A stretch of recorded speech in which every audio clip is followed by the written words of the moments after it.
Coming up next on Tech News Today, Airbnb comes under fire for discrimination against those with disabilities. A new Qualcomm fast charging spec is announced. OneLogin is hacked, and the encrypted passwords were likely decrypted in the process. That's no good. And Sam Moscovich from Ars Technica tells us all about Nintendo Switch's online service delays and some good news. All that and more coming up next on Tech News Today. This is Twit. Bandwidth for Tech News Today is provided by CashFly at CACHEFLY.com.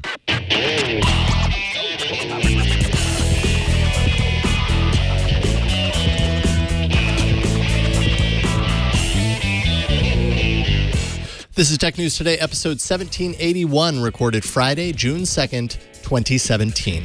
This episode of Tech News Today is brought to you by Oars and Alps, powerful skincare made for a guy's active lifestyle.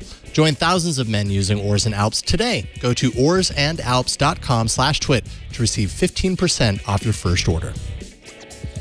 Welcome to the Tech News Palace. We talk about all of the technology news that you need to know today. I'm Megan Maroney. I'm Jason Howell. We cleaned up the Tech News Palace. We dusted off the shelves, made it look all nice, tech newsy for you. That's what happens when men are alone. They sweep, clean.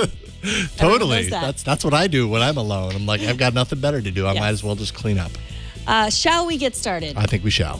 According to a new study by Rutgers University, Airbnb hosts are discriminating against disabled guests. The study claims that the rise of internet-based home sharing is perpetuating exclusion for people with disabilities because many services do not require full accessibility and create both intentional and unintentional discrimination. Researchers studied access for people with disabilities to Airbnb rentals using a randomized field experiment of 3,847 lodging requests made between June and November 2016 in the continental U.S. They created profiles for people with the following disabilities: blindness, cerebral palsy, dwarfism, and spinal cord injury. And they found that there was discrimination going on. Of course, there has been proven discrimination in the past with Airbnb for people with black-sounding names. They put in a September 8th, 2016. They put in a non-discrimination policy, but they did this study before and after and found that people's responses did not change at all. So one of the caveats is what they also found, that some people just went through without, just, I guess they call it a pre-approval. There was no pre-approval, right, or they got pre-approval.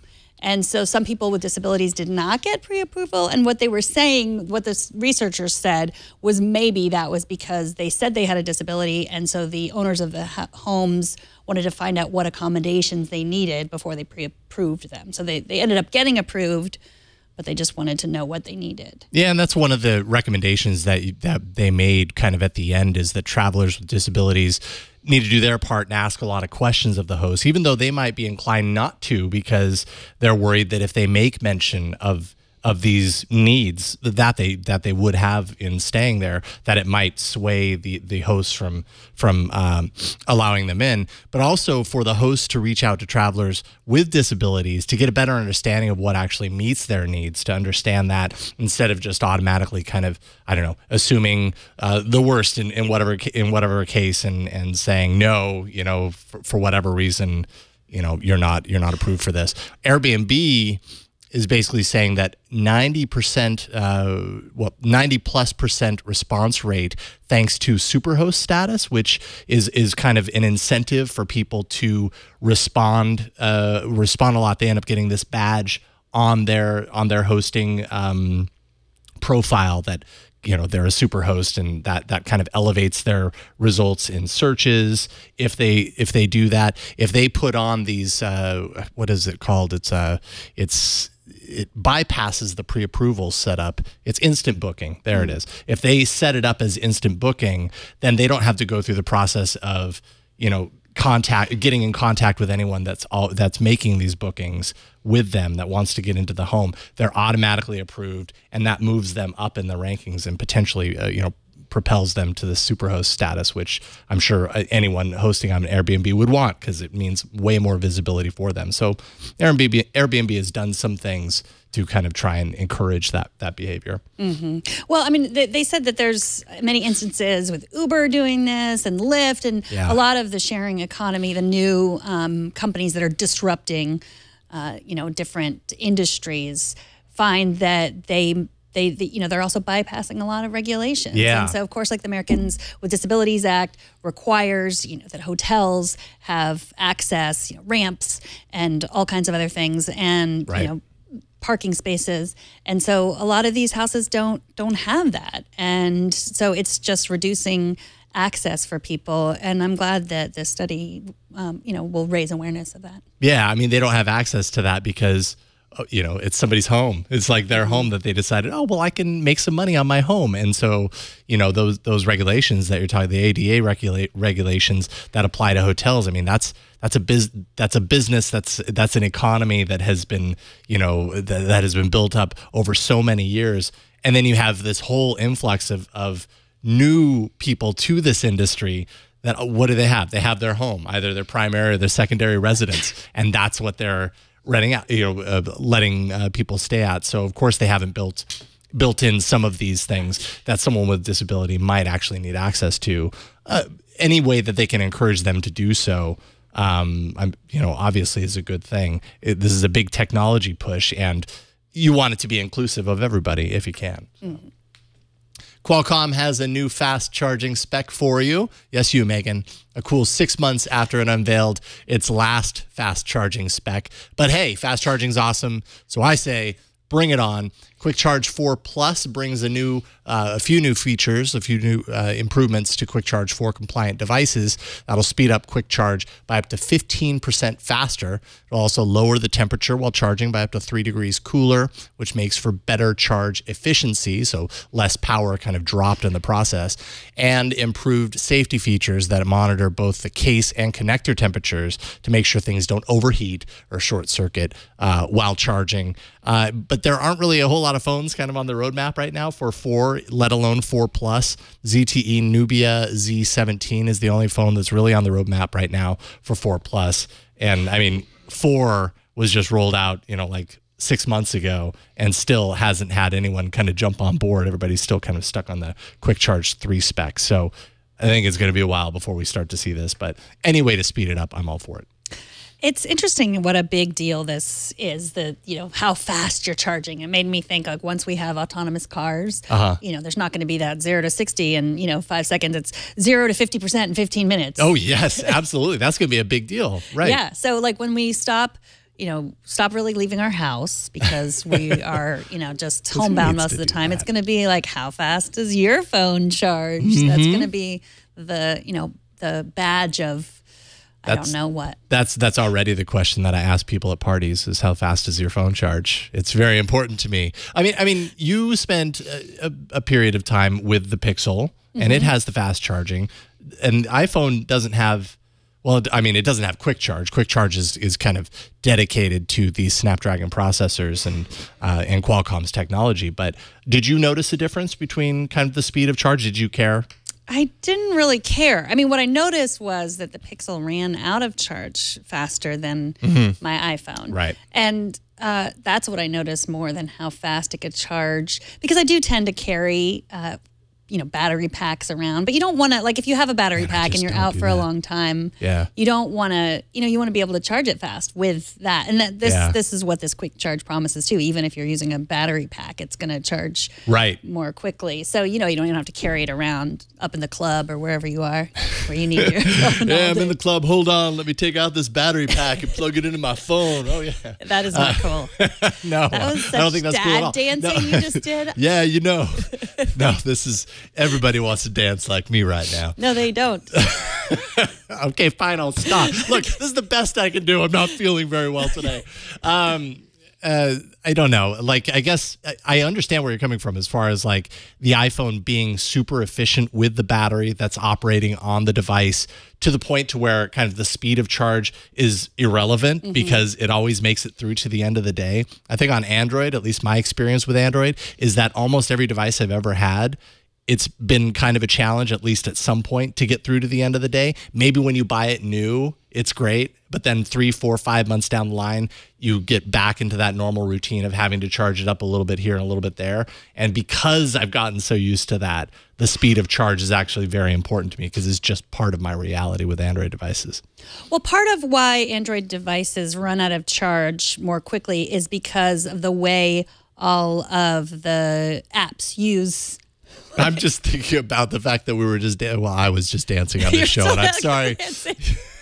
Well, anyone who is just listening will have to download the video now to see you dancing. Okay, I'm in my own drug-induced haze. I apologize. My point was, and maybe this is a question because I'm not sure this is true, but what I thought was that Android devices run out of charge more quickly because of the way the apps, the battery management with the apps. And isn't that supposed to improve with the newest version of Android? This is not the only time we've heard Google roll out features that do that. Yeah. So yes, absolutely. That's supposed to be, they've supposedly made changes under the hood on Android O that will tackle that. But you know, this is now 3 years running where there have been major changes to battery performance on the back end, you know, with Doze and all these other features that improve battery.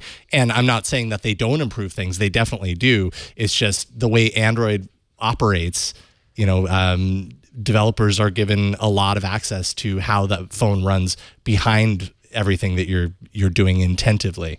And so, yeah, this time is maybe a little bit different because they're really kind of reining it in as far as what can happen behind the scenes. And I hope it makes a big enough change.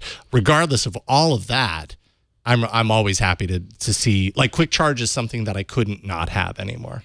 Like it's that important. Anytime I have to go back to a phone that doesn't have quick charge, I notice it like immediately, and I hate it. So I'm happy to see things always improving on that front. Well, Stoneweight in our chat room says fast charging is a fire hazard, but Qualcomm also said that theirs isn't. Whatever this new technology is, it helps ward off overheating and short circuiting. It's certainly something that they're working on. Yeah. It's intelligent thermal balancing. Very intelligent. Use a password manager, they said. It will make you more secure, they said. Now, corporate-level password management service OneLogin admits that a recent data breach exposed customer data, even data that was encrypted. The attack started May 31st in the company's U.S. operating region. It lasted for 7 hours before it was shut down.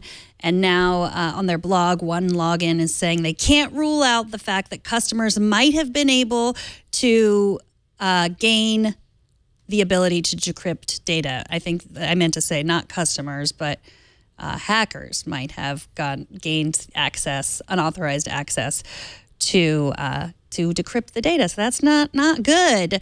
So were they using two-factor? Was OneLogin instituting two-factor all the time? No, they weren't. They said they were using machine learning to decide whether or not to use two-factor. So their promise was, oh, you know, you don't always need two-factor with everything. And so sometimes they'll use it and sometimes they won't. And the machines, the robots know. And apparently maybe they did not. Yeah, I mean, is this problem related to the yes or no of usage of two-factor, or because?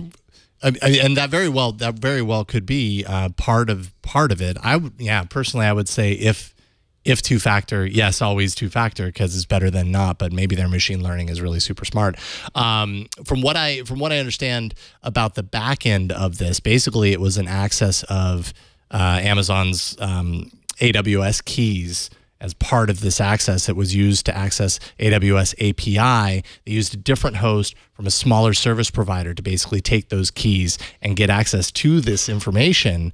And then, of course, the service, OneLogin, detected that 7 hours later and immediately kind of refused those keys, shut those keys down along with the AWS instance. By that point, it was kind of a little too late. But I just don't know how, if you are a password manager like this, you store this information in an encrypted database, as they do, which is what you need to be doing, but that it's so easy to access the way to decrypt those keys. I don't understand how that's so easily done. Like, this is devastating for OneLogin. I think if you're a user of the service, it's really hard to trust them going forward after this, because they really did not demonstrate that they were, you know, capable of protecting all of that very valuable information. Yeah, I mean, I don't know if it was easy. I mean, I think hackers are very, very smart. For sure. There are some very smart people out there. So I don't think that I read anywhere where they were like, oh, they were just keeping them there, sitting out. They, you know, had them in a notebook. Here are our passwords, and here's how to decrypt them. Yeah, but you have to be able to, I mean, you salt them, you hash them, you throw in a whole bunch of other layers that make it... Butter, yes, cheese. You put them in between 2 slices of bread, maybe throw it in the toaster. I mean, you have to protect this obviously more than just encrypting it. And if it's as simple as, you know, a decryption key that was this, I don't know, it seems to me like it was pretty darn easy compared to a lot of other services that this doesn't happen with. I don't know the process that they actually did to decrypt all this information, but they should have protected that encrypted information a lot better than they did, obviously. Yeah, but I mean, whenever I hear stories like this, I'm just continually afraid of the fact that, you know, what if someone did get access to my, you know, 1Password password or my LastPass password, and you know, so I don't keep my iCloud password in LastPass. That's like my one thing. I have 2 passwords that I remember, and those are the 2. And so because I just get nervous about having everything in one cloud place. cloud receptacle. Yeah, I think more and more people are worried about that. I mean, it's certainly, if you're a hacker and you're looking for a target that has a lot of payoff, I imagine a service like this is like a pretty great payoff, very, very attractive in that pursuit because of just the amount of valuable information, valuable data that they're holding on to. A lot of people, this is why they use password managers that are on the device, encrypted on the device, don't use the cloud at all. It maybe makes things a little bit less convenient in certain ways, or maybe hardware encryption with a key like we were talking about, the YubiKey. But you know, it gives you a little bit better peace of mind, kind of lowers the target a little bit more. And that's the thing, human behavior has a lot to do with it as well, because if you don't use a password manager, you're more likely to create easier to remember passwords. Something's better than nothing, right? Like using a password manager is better than having the same password on 500 different sites because you're trying to remember it all, and it's impossible to remember 500 different passwords per service. So yeah, it's all these different levels, I guess, shades of security. You probably forgot about Delicious a long, long time ago. After all, the social bookmarking service has been a thing for 15 years now, but not for much longer. Alas, Pinboard has acquired Delicious, and as of June 15th, the service will be switched to read-only mode. After changing hands a number of times over the years, it now looks like Pinboard is seeking to convert Delicious users into Pinboard users once and for all. Pinboard, of course, different from Delicious. Pinboard costs $11 per year, but they do say that with the users that they transfer over, that they can convert over, users can move their bookmarks over to Pinboard from Delicious, which from what I understand, was not easy to do or possible to do prior. So they're going to make that possible. But that would be, they're going to gain around 1 billion bookmarks out of the deal if bookmarks is valuable. Which I guess that's their business, so it must be at least somewhat valuable. I mean, it must be valuable. What are people looking at? What's important to them, you know, in terms of an advertising perspective. Denise Howell, This Week in Law, she still uses Delicious, because I remember we both started our podcast on Twitter around the same time. I stopped. She's been going all these years, and I said, "Oh, remember Delicious?" I said that a few months ago, and she said, "I still use it." This was Jumping Monkeys, right? Yes, And so that was what, 2007? Yeah, 2008? 2007, 2008. Which sounds about right, because that was about the time I was producing Buzz Out Loud over at CNET, and Delicious. I mean, that was our staple. That was. Our show was built on Delicious. You know, that was our primary tool.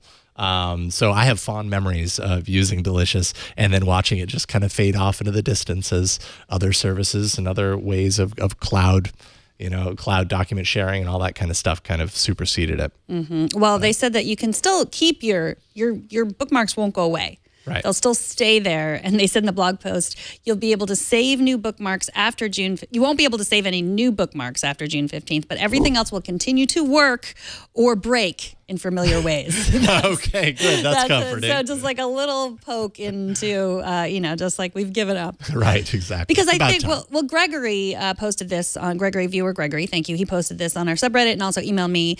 And I guess one of the founders of Delicious now works at Pinboard or something. There was some kind of like leaving some crossover. Absolutely.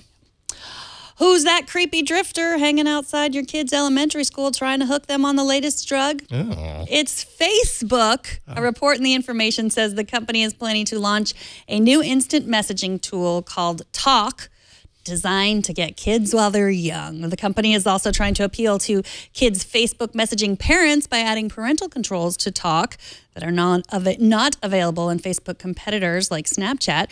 It also appears that you'll be able to use Facebook's Talk without having a Facebook account, which everyone knows is for squares. So they don't know for sure that this really exists. They found this in the code. The information found this in the Facebook code that they're coming up with this. It'll only allow kids to talk to people that parents approve. That's what this says in the codes. It's only for kids 13 and over, or kids or their parents willing to lie and say that they are 13 and over. So yeah, I think it's interesting that the only parental control that was mentioned was you get to approve who they're talking to. And in theory, that is great. In practice, it is impractical because I think, I used to think, I got to check, I tell my kids when they're on Instagram or, you can only follow people that you know. And then I'll go through their followers or the people they follow and I'll say like, who's that? And they're like, oh, that's my cousin's basketball coach's sister's brother's ex-girlfriend. And like totally approve. Know them. You have no idea the trail. Yes. Or is there also the thought that maybe that trail, like you're being thrown off the trail, like you don't actually know who that is based on who they told you? Sometimes, perhaps. But what I've realized is that kind of, who are they talking to? They're going to be lured into, talking to a stranger. Like that issue is much less, I would say, like, they don't end up, in my kids' sense, they don't end up being lured by strangers to chat online as much as I feel like the damage is just how much time they spend on it. And that, and what this sounds to me as a tool to try to like get your kids to get on messaging, younger, as early as possible to get them on Facebook and get them sort of, just really used to this, just texting essentially. And I know I was joking about a drug, but I do, the more and more I see my kids and their friends spending time communicating with their phones and not face-to-face, I do really think that, I would not be surprised in 10, 15 years if, the Surgeon General, or we were all just like, I can't believe we handed our kids, our 10-year-old kids over these phones that, I'm not saying that like the radio waves cause cancer, but just they're damaging, I think. Like that young, I feel like kids don't need to be communicating. It's an addictive behavior sort of thing, I think, in some ways. And we already know very well that there is a lot of psychology that goes into the creation of social media and social networks and that whole thing. I know for myself that it's very addicting for myself to log into Twitter and to see what people are saying about today's current events. Like it's very habit forming to a certain degree, which is maybe a strange way to put it. It's part of the reason why I stepped away from Facebook, because I knew for myself, just being exposed to it, I had more likelihood to open it up when I didn't really need to, and I've got other things going on in my life. And I'm a grown up.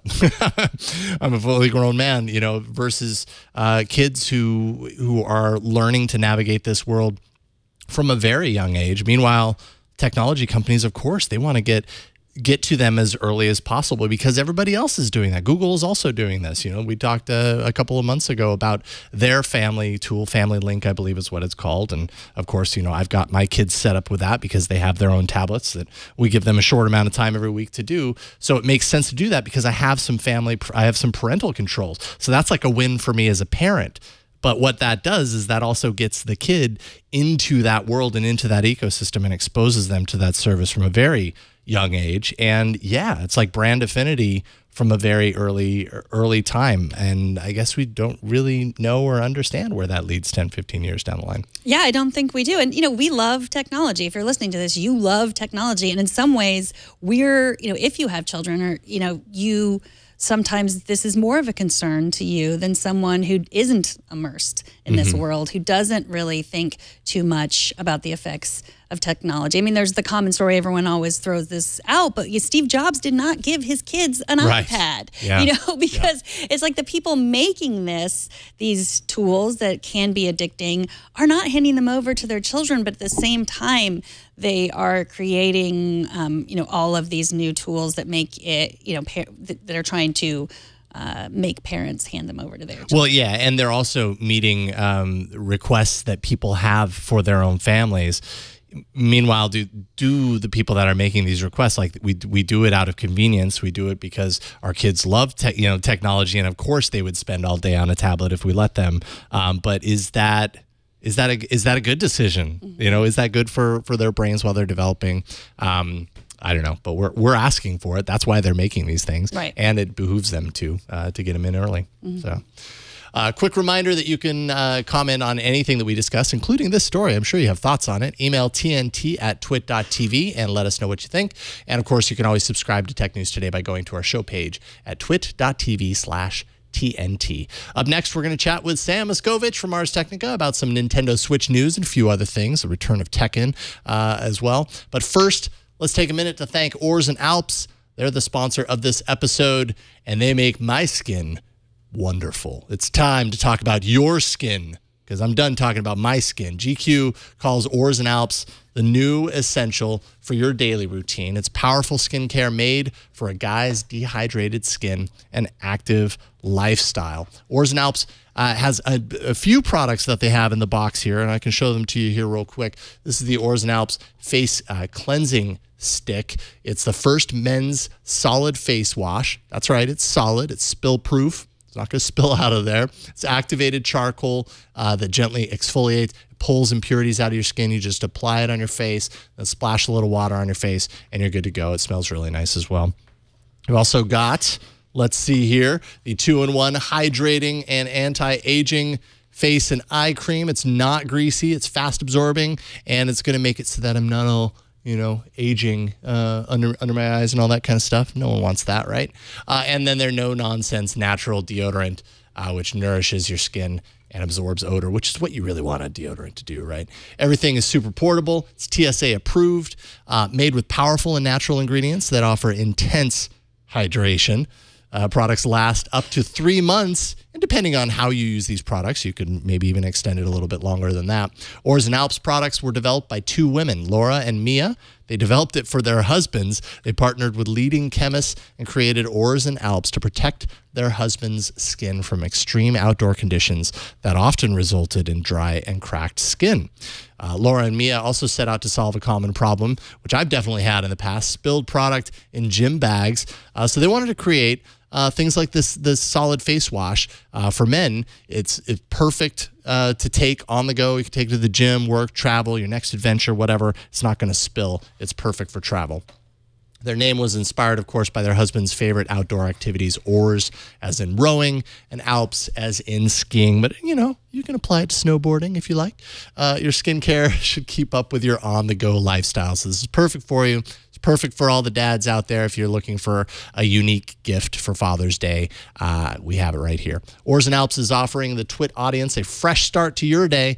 Join the thousands of guys using Oars and Alps. Visit oursandalps.com/twit. You're going to receive 15% off your first order.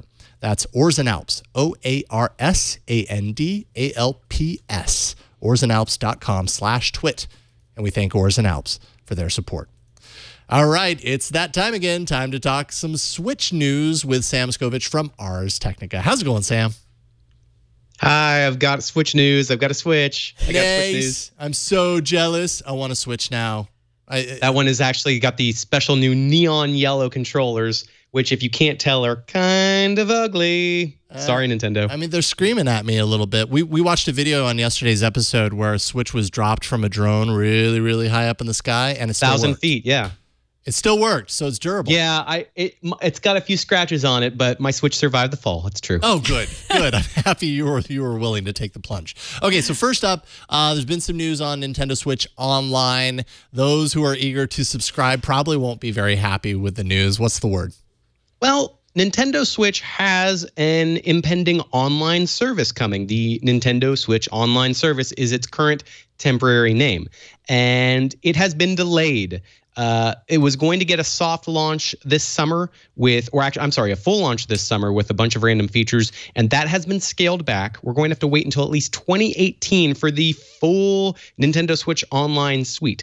And that means it's a few things. One, there's an app that's going to be coming that will let you do online multiplayer, matchmaking with friends, setting sort of times and coordinating when you're going to play with friends and doing voice chat with them, and also a doling of games, old classic, for now, NES games. The idea being that if you're a paying subscriber, you'll get some games. Now, this delay got a little bit of good news because originally Nintendo said, we're going to let you play one Nintendo game, classic game, for per month with the subscription. And at the end of the month, that game goes away unless you pay up for the full game. People said, wow, that's really nickel and dimey. And Nintendo agreed, which is shocking. This is a company that tends to do historically these sort of anti-consumer things where they say we're big and you're just going to deal with it. Now they've come back and said, okay, if you are paying $20 a year, which is a lot cheaper than comparable Xbox and PlayStation plans, you will get access to just this glut of NES classic games, potentially other systems as well, so that as long as you're a paying subscriber, you'll be able to access whatever classic games that they have deemed you worthy. So that is something we need more detail on. But that is the most news we have gotten for now, which is essentially delay. We might have more news, and it might come at this coming month's E3.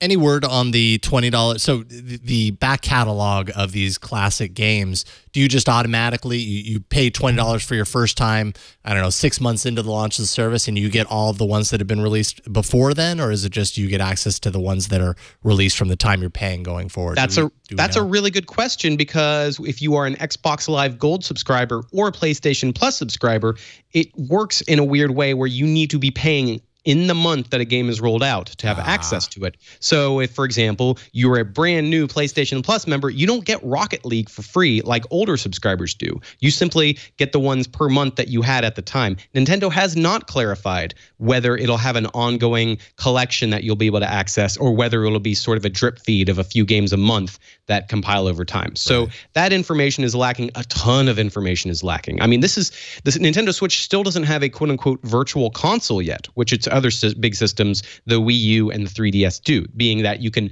pay $5, $8, $10, $15 a pop and just own old games. We don't know when that's coming to Switch, if your old purchases will transfer to the Switch and things like that. So that's still all pretty unclear. So what about subscriptions services for games do you like? I mean, like I love Netflix, but I'm not a big fan of a lot of other subscription services.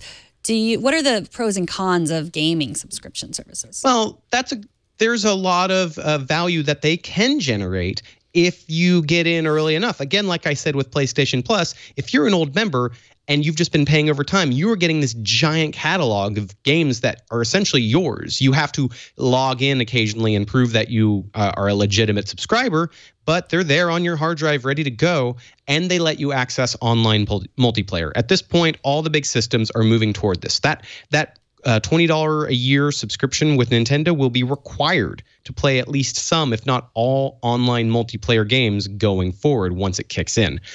So in the meantime, because it's been delayed, those online multiplayer games coming later this year, including ARMS and Splatoon 2 and any others that Nintendo has yet to announce, those will work online without paying. So you get a little bit longer of this free trial of online play. But the idea is when you're paying, you get access, with Nintendo's case, to this app.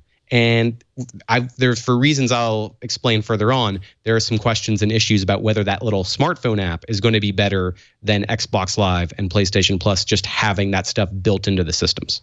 Good segue. You also wrote about Nintendo's messy strategy when it comes to online multiplayer games, and that has something to do with the smartphone anyways. Explain this hoary monstrosity. Oof. So Hori is a peripheral maker. They are best known, HORI, as a company that makes these fighting sticks, these big, bulky, expensive fighting game controllers for your Street Fighters and Tekkens and so on. They're making the first officially licensed Nintendo Switch chat headset. So if anyone's watching on the video feed, you're probably going to see the image of what that entails. You get a pair of headphones. They plug into a dongle, and the dongle has then two out cables. One goes to your Nintendo Switch. The other goes to your phone. It's this sort of tangling of cables and things. And the reason being, if you want to chat with your teammates who are in other places while playing an online game, such as Splatoon 2, and this is a Splatoon 2 branded headset, you're going to need your phone. Your phone is going to be the thing that processes voice chat. Your Nintendo Switch won't be doing it. And that means you're just going to have to do this extra juggle. You're going to have to contend now with two devices that have limited battery life and this sort of thing. So it's a funky thing that spells out something that Nintendo had not officially said, which is if you want to chat with your online friends, get your phone out, have it hooked up, and contend with that extra cabling and bungling. Well, it's a portable device. Just go and hang out in a bar with your friends like you do with your Switch. Not everybody plays online or plays in groups, especially a game like Splatoon 2, which is very competitive. And if you and your friends are teaming up and trying to be the best guys on the internet against other people in the United States or the world, you're going to do it online. And you're going to want some sort of way to get that chat worked out. So, and I know Nintendo wants people to think of Splatoon 2 as a competitive game, if not an esport, because they've been advertising it as such. The very first ads show Splatoon 2 with these guys in matching outfits all teaming up to take on the world in Splatoon. So I know that matters. And so they're sort of setting this up as saying, hey, competitive gamer, we're kind of advertising to you, but we're also kind of treating you as not the most crucial person because you get to jump through hoops. Right. Dongle. The dongle life. It's everywhere. It is. Even Nintendo is not safe from the dongle life. I can't even imagine trying to play with this thing with the iPhone 7, which doesn't even have a headphone jack. Like, what the heck do you do there? What do you do? Yeah, iPhone users left out in the cold. This Megan. is serious business here. Wait, it just got serious. You've been spending some quality time with Tekken 7. I haven't thought about Tekken in a really long time. What do you think about it? Well, Tekken 7, I've been really impressed by, and that review is going to be up at Ars Technica tomorrow morning because I had to wait for the computer version. I've been playing fighting games for so long that I remember hooking up a Gravis gamepad to my old PC and playing One Must Fall 2097. That's a deep cut in terms of like cyber robot punching each other sort of game. It was very weird. You should look it up. But at any rate, things have changed now that consoles and computers are sort of blurring. You're getting more fighting games on computers. Street Fighter, Killer Instinct, other series, Guilty Gear is a kind of semi-niche one that people like. Those are on computer. But Tekken 7 is the most impressive PC port for a fighting series I have seen in my writing career. And I'll tell you why. I can take my piddly little Surface Pro, which has an Intel HD graphics blah, blah, blah in it, which is not like a 3D gaming thing. And I can run Tekken 7 at 60 frames a second. That's insane. The reason I can do that is because Tekken and the team at Bandai Namco have let me scale it. They let me go, you know what? Make it blurry, make it ugly, but you're going to see your fighter dudes fighting each other, and it's going to come off in that rapid 60 frames a second refresh. That number's crucial because when you're doing a fighting game, you don't want to miss a frame. You need as much of that control accuracy as possible to feel like you're in the fight. That fluidity is super important. And so I think that's one of the coolest things is that people who buy this on the computer are going to be able to play it no matter how crappy their system is. If they just want to take Tekken on a plane and bust out a few rounds, they can turn the settings down, make it look blurry and crappy, and get into Tekken. So I think that is a super interesting thing that I really dig into. I go into all the menus and all that other wonky stuff. Beyond that, this version of Tekken has been cooking for 2 years, came out in arcades in 2015. Bandai Namco wants this to be a competitive game. They've just essentially taken a familiar 90s version of Tekken, that very 3D fighting. If you played it on the old PlayStation, you know what it feels like, and they're spit shining it. It's 36 characters, a bunch of them are new, but it's got this interesting variety of different characters beating the crap out of each other, It feels good. It feels tight. It's the kind of thing where no matter who you pick, you have a chance to win, and that makes for fun, competitive gaming. And there's a lot of that in the Twitch era, in the esports era. Fighting games are getting back in this sort of watchability way, and Tekken 7 seems to be poised to really hit on that. Plus, it's awesome on PC. So I may be 100% wrong on this, but I like to think that sometimes people watch our show in order to learn things they can bring up at cocktail parties. So I will ask you this question. When I was reading reviews, it says that there's a fair amount of button mashing. And that was considered, from the context, a good thing. Can you talk a little bit about button mashing? Sure. I think Tekken has always been decent at letting people who don't know what the heck they're doing get in. So the buttons, there's 4 buttons, left hand, right hand, left foot, right foot. So you simply are punching and kicking. So without knowing what you're doing, you can kind of create a logic of I'm going to punch, kick, or whatever the heck. Or you can just mash. You don't have to know the sort of quarter circle or charge and turn around. Like, there's a lot of joystick trickery in a lot of fighting games. And Tekken has always stood out as there's technical and specific weird stuff you can do to be a quote-unquote better player, but I think it's one of the easier ones to just get in and feel pretty badass immediately. So yeah, I would say there's some button mashing friendliness, but man, oh man, I have seen people talking about the meta, the cancels, the reversals, all these different little things and moves you can do to be a elite Tekken player and all the face-offs that each character has against the other. It is super high level if you want to get into it. And this game totally lacks a tutorial. You really will just be button mashing as opposed to the game taking your hand and saying, hey, here's how you play. So if you get into the game and immediately get your butt kicked in the online modes, and you probably will, go to Reddit, type Tekken help, and there will be some friendly internet people to help you in ways that Bandai Namco did not. That's one of the bummers I think about the game, but fun even if you don't know what you're doing. I hope that I can use button mashing and other things like on Twitter and stuff. Like just, I don't know what I want to tweet. I can think of important American officials who button mash for a living, but that's another topic. Good one. Yeah, thank you. Finally, you wrote about the sprawling oral history of Halo. It's up on Vice. I took a look at that thing, and whew, that would take me some time to get through. Details exactly what happened with Halo Chronicles. What did you learn? So the Halo oral history that's up at Vice Waypoint, quite good. Full disclosure, my friend Steve Haskey wrote it. He kicked butt at it. He worked on it for months, getting interviews with a bunch of ex-Halo and ex-Bungie people, along with current people at 343 Industries, which is Microsoft's studio that does all things Halo now. And there are a lot of warts and all stories about the series, especially because the people who aren't working on it anymore admitted all of the things that were messed up as they, known as Bungie, were assimilated in the Microsoft Borg. But the thing that really stood out for me was the story of Halo Chronicles, which had been talked about. This was a game, an offshoot that never came to be because it was going to come out with a Peter Jackson movie based on Halo. That project eventually crashed and burned. It was in script process and pre-production, and it ultimately didn't get greenlit for actual filming. And that means it will, the game that was associated with it, they said, well, you've kind of been working on it, but you can't make it. The people working on that game were essentially stuck waiting for the film to be greenlit, but they were prototyping stuff.